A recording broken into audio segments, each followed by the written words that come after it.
Not only is it a Chris Sale day, it's the Friday night showdown. Let's talk Braves Diamondbacks game one.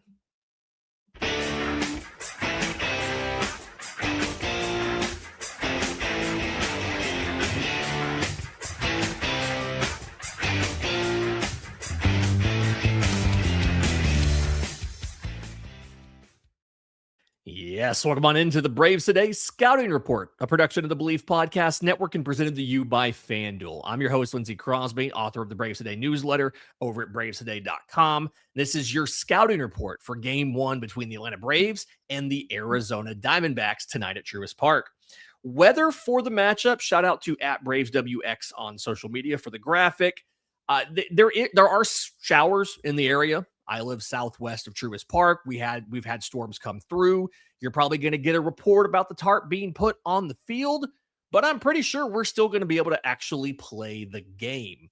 High of 89, so if you're there, it's probably going to be a little bit humid and muggy. Don't forget you got to hydrate to be great. This game is on Braves Vision. Not all three of them this weekend are. Just quick heads up there. But we should get this game in. If there is a delay, shouldn't be too long. For the Braves lineup, interesting trends that we're noticing here. Drake Baldwin leads off behind the plate at catcher. Behind the plate at catcher. I'm saying the same thing twice. Sorry about that. Ronald Acuna Jr. at designated hitter, batting second. I'm starting to realize that's more than just a load management thing.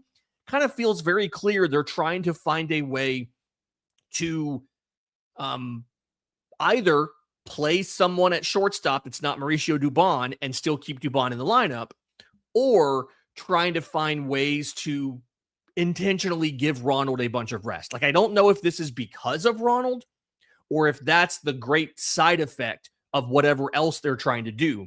But Ronald's getting more DH days than I expected. Obviously, he has a lot of value in right field. We've seen what the arm can do, but interesting observation. I'm starting to realize it's not just an occasional thing here. We're seeing this like every series.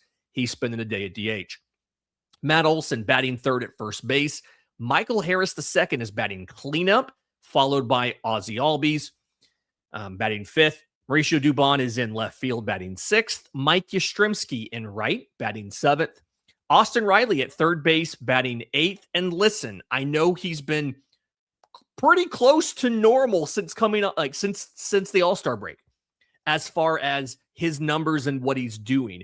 I honestly love the idea of just leave him here. Like, it's working. Don't disrupt the apple cart. He plays every day, but he can do it from the number 8 spot. I'm okay with this. I know the analytics and the numbers say the higher in the lineup he is, the more plate appearances he'll see over the course of a season. You've got a month and a half left in the regular season. Leave him at 8. Just don't disrupt the apple cart at all. Jim Jarvis at shortstop batting ninth. You've really got to get him going because, like, the playoff configuration of this roster is probably Mauricio Dubon at shortstop, Ronald in right, Yastrzemski or Lane Thomas at left, and Baldwin at DH with Murphy behind the plate, which you're not playing Murphy behind the plate. I really want them to play him more to get him going. But if you're going to play Jim Jarvis, he's got to get going, right? It's either him or Ha-Sung Kim. Either way, got to get these guys going. Let's see what they do. On the mound for the Braves, Chris Sale, and one of the reddest StatCast cards in all of baseball. He's 12-7 with a 2.20 ERA. His expected ERA is 3.10. His field and independent pitching is 2.40. So we're getting to that convergence point in the season where, for the most part, a lot of the weird small sample size stuff has kind of evened out, right? Again, the FIP is within 0.2 of a run. Even the expected ERA is less than a run different from his actual ERA. Strikeout rate of 30.6%, 93rd percentile in baseball. Walk rate of 5.7%, 90th percentile in baseball. He's getting a ton of chase, a ton of whiffs, well above average on ground balls, which means his barrel rate is really good. 5.9% is 76th percentile. The average exit velo, he's not allowing hard hit balls. The hard hit rate is really good. It's incredibly hard to criticize anything really with Chris Sale. Arizona, there's not a lot of platoon splits. There's not much they can do to adjust their lineup.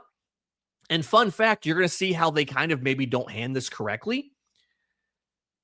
Lefties actually have a better weighted on base average versus Chris Sale than righties do. So like it's not only is he platoon proof, he's actually kind of platoon resistant. He's performing better. Like righties are hitting 209 with a 270 on base and a 290 slug. He has 112 strikeouts and 370 plate appearances against righties. He's actually doing better against them than lefties.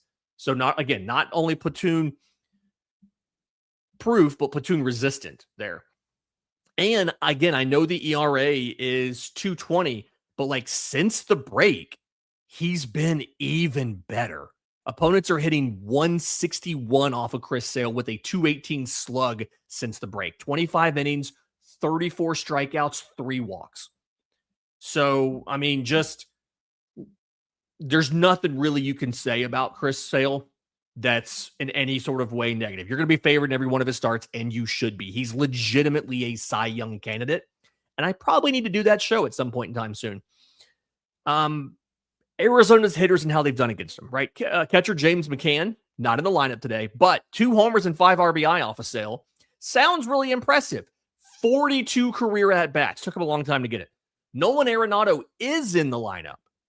He also has 2 homers off of Chris Sale, and those came in 6 at-bats. Like, he's 2 for 6, and the 2 hits are both homers.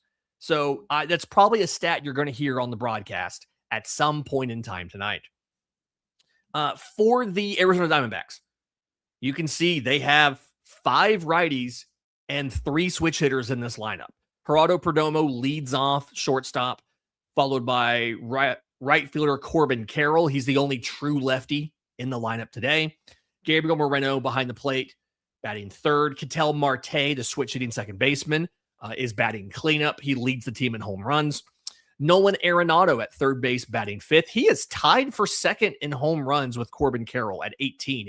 I don't know if that says more about Nolan Arenado having a decent year or more about Arizona not having a great year. Like, Arenado has a 756 OPS. He's batting 242, and he is second on the team in homers. Kind of feels like an indictment of Arizona more so than it does a compliment towards Arenado. Ildarmo Vargas at first base, batting sixth. Tim Tawa in center field, batting seventh. Fun fact, he's the 6th different center fielder Arizona has used this year. They are going through it in the outfield. Tyler Locklear is the DH, batting 8th. And Ryan Waldschmidt is the left fielder, batting 9th. They are sitting Lars Nootbaar for this matchup because Nootbaar is not great against lefties. On the mound for the Diamondbacks, Brandon Pfaadt.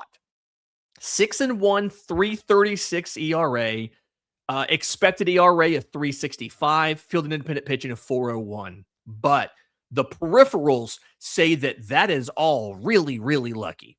He has a 15.2% strikeout rate. That is 6th percentile in all of baseball.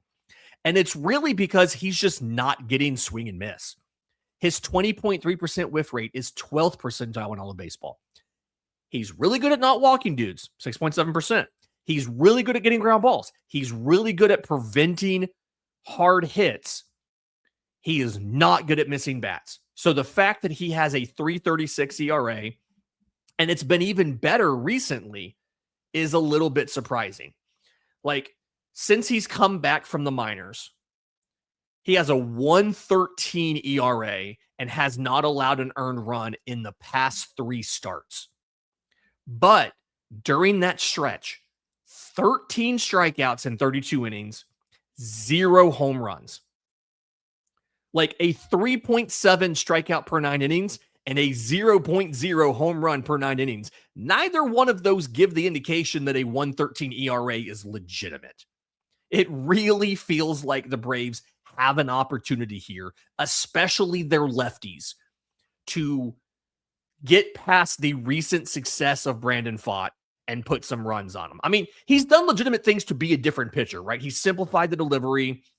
He's not doing the windup over his head anymore. He's moved to the first base side of the rubber. Like, he's doing legitimate things to be a better pitcher. He's more consistent now with his locations. He's able to tunnel his stuff a little bit better. But all of the peripherals still say that he should not be a 1.13 ERA guy since he came back from the minors. So lefties are hitting 260 with a 420 slug. He really kind of struggles if you get him to a third time through the order, right? The weighted on base average, 197 the first time, 299 the second time, 351 the third. He's faced 58 batters in the third time through the order. He struck out 6 of them. So lefties are going to have some success here. And then if you can keep him in the game long enough for him to get to a third time through the order, then you absolutely should, as most guys usually are, should be able to do some damage against him. It is a 6-pitch mix headed by a 4-seamer and a sinker. He does throw all 3 pitches. But honestly, the 4-seamer, it's not been bad. He's throwing at 93. The shape isn't anything impressive, but hitters have a 205 average and 284 slug against it. The curveball and the sweeper actually do a decent job of getting whiffs. He just doesn't throw them enough. He throws them a combined 28%. But the whiff rates on these things are 33% for the curveball, 29% for the sweeper. So he's not throwing them enough. And then the fastball has been surprisingly not hittable, the 4-seamer, and usually a 4-seamer at 93 is pretty hittable. So the path here is probably you're hunting the sinker, you're hunting the changeup, and trying to avoid expanding the zone against the curveball or the sweeper. He's actually pretty decent at getting chase. He's roughly league average at getting chase. Guys just usually still make contact on it. When you look at how the Braves are, actually, I'll save that. How he attacks individual hitters. Let's do that real quick. So for lefties, he's leading with that 4-seamer, followed by the changeup, and then the curveball's the third pitch, right? So lefties don't do as well against him, I think, because he throws so many changeups there. I think that's the reason why lefties have had more success. And then some of the adjustments you're going to see are kind of expected. When he's ahead, he's throwing more 4-seamers. He's throwing more changeups. When he's behind, he's cutting those for sinkers and cutters. All kind of common adjustments that you're used to, right? More fastballs when you're behind, more breaking and whiff pitches when you're ahead. But again, I think that changeup is the vulnerability there. He doesn't throw the sinker a ton. That was the other pitch that I mentioned. So I think the changeup is the way you're going to get your production if you're a lefty. For the righties, it is a sinker sweeper package. And again, sweepers are much better in this scenario, same-handedness. The adjustments are pretty standard here as well. When he's ahead, when he has 2 strikes, you see a significant increase in the amount of sweepers that he throws. You see him ramp up the curveball use somewhat, a couple percent, nothing huge. When he's behind, that's where he throws more sinkers. That's where he throws more cutters. All kind of standard stuff there. But again, he's giving you hittable pitches as one of his top 2 options against both-handedness, right? Okay. Braves hitters against Brandon Pfaadt. Austin Riley's 4 for 10. Mike Yastrzemski's 5 for 9. Mauricio Dubon's 3 for 6. Those are all kind of great. Drake Baldwin is a hilariously dominant 5 for 8 off of Brandon Pfaadt. I know it's a small sample size, but that's at least 2 games of you just pretty much could not get this dude out. So excited to see what happens. Ha-Seong Kim, not in the lineup today. He's actually hitting 308 with a homer off of Brandon Pfaadt in 13 at-bats. So you kind of wish maybe you could have found a way to get him in the lineup, give him a rare start against a righty here. The counterpoint to those guys, Matt Olson's 2 for 11 off of Brandon Pfaadt. Ozzie Albies is 1 for 12. Let's see if they figure it out. Looking at the bullpen status, love a good off day, right? Braves give everybody the day off. A lot of the non-leverage arms have had 3 days now. Brent Suter, Victor Medeiros, Tyler Kinley's had 4 days. So pretty well-rested pen. That being said, I could see an argument to try to get Raisel Iglesias one more day because you insisted on throwing him on Wednesday in a game that was not a safe situation. And he needed 22 pitches because it wasn't a safe situation. So he just, for some reason, didn't have it. He's thrown 36 pitches between Tuesday and Wednesday. And he also pitched on Sunday. So he pitched 3 of the last 4 games and then got 1 day off. I could buy trying to get him another day. So like if it's a 3-run lead, maybe if let's hypothetical, Sale gives you 7. Maybe you go Dylan Lee, Didier Fuentes, right? You try to give Iggy 1 more day versus automatically save situation, we're going Iggy. I don't know if they'll do it. It would make sense if they would try something like that. For Arizona, their bullpen should be completely available unless Gerardo Carrillo, who threw 31 pitches on Wednesday, if they're being super careful with him, baby gloves on this, and they give him 1 more day, then maybe they're down 1 guy. But for the most part, they should have everybody. Doesn't mean that they're good. Atlanta still has the bullpen advantage. I just think that, everybody's rested. They have Zach Littell, a former starter. He threw 45 pitches on Monday in long relief. I think he actually picked up the win there too. So if this game ends up being a blowout, if Atlanta figures out Brandon Pfaadt, you may see Zach Littell come in and eat, 3 or 4 innings. Kind of final thought here, as I've already broken not only 15, but 16 minutes. Braves are an easy favorite on the money line. Braves Today sponsor FanDuel has Atlanta at minus 184, Arizona plus 170. The over-under's 8 runs on this. The key to this game, honestly, just comes down to how Atlanta handles Brandon Pfaadt. He is pitching pretty well. He's got the confidence right now. He's suppressing hard contact, but he's just not missing bats. And so if Atlanta's lefties can just avoid expanding against the breaking balls, or just the entire team get him into a 3rd time through the order, then you feel like you've really got the advantage as far as the matchup of the offense versus Brandon Pfaadt. And that kind of ignores the whole you've got Chris Sale on the mound thing. So I don't want to regret this. I really hope I'm not jinxing this. I feel pretty good about this. Tonight's postcast should be a fun one, so make sure you join us. Locked On Braves, Locked On Sports Atlanta. We will be live immediately after the game to break this down, and then I'll have all of the written thoughts on this with clips and highlights from the game and all of that in today's 3 Things, our written game recap over at bravestoday.com. Until next time, go Braves.